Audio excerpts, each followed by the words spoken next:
Mrs. Glimmer stood up. I know you don't fully trust me yet, Cory.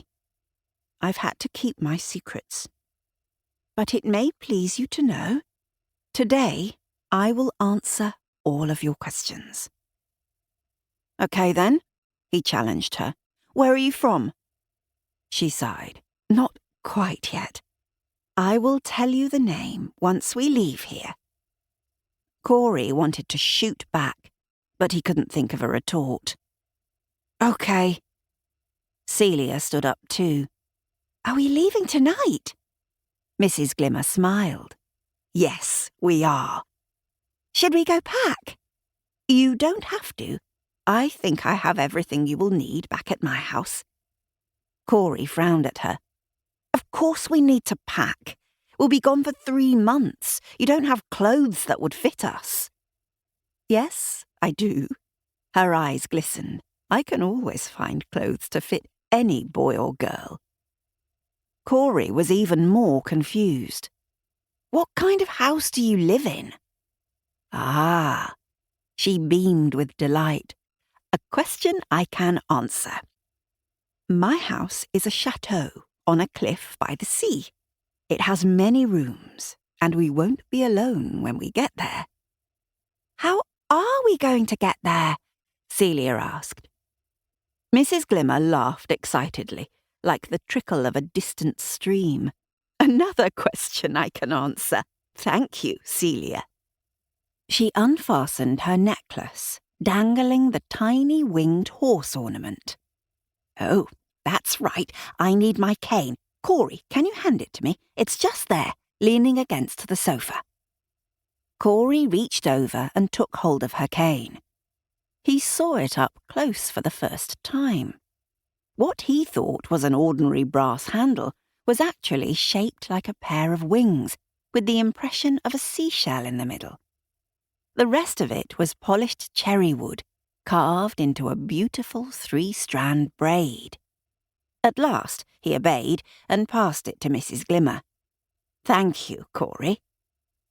Holding it by the stem, Mrs. Glimmer swirled her cane in one circle around the necklace dangling from her other hand.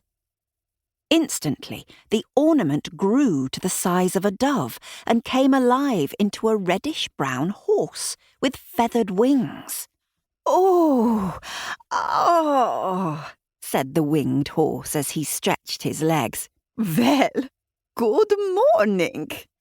Allow me to introduce myself. I am Starlight. It's a pleasure to meet you.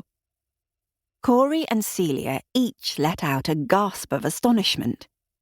Standing on the back of Mrs. Glimmer's hand, the horse whinnied and bowed to her. Why, Lady Glimmer, how wonderful to see you. I know I've been with you this whole time, but it feels like so long. Mrs. Glimmer nodded her head in return. Good evening, Starlight, my dear friend and companion. It has been long indeed.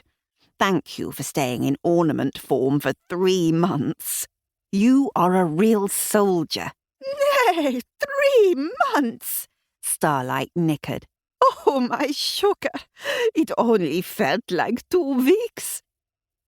Cory and Celia stared open-mouthed at the horse.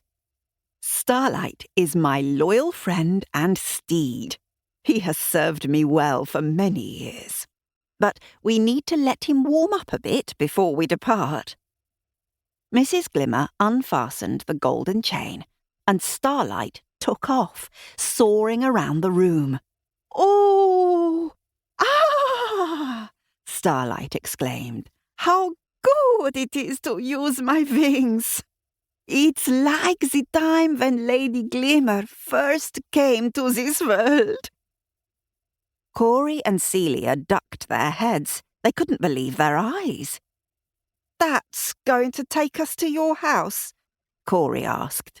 I know you mean nothing by it, Cory, but I am not a that. I am a he, and yes, I will.